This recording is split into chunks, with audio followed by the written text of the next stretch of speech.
कि निक ना लगेला अंग नैया बलम छोड़ गईले विदेशवा।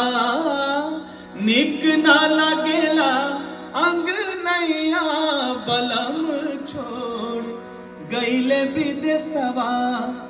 गईले विदेशवा हो गईले विदेशवा।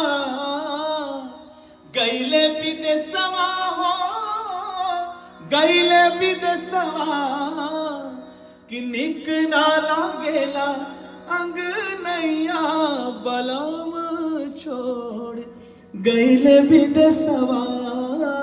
निक ना लागेला अंग नैया बलम छोड़ गईले विदेशवा।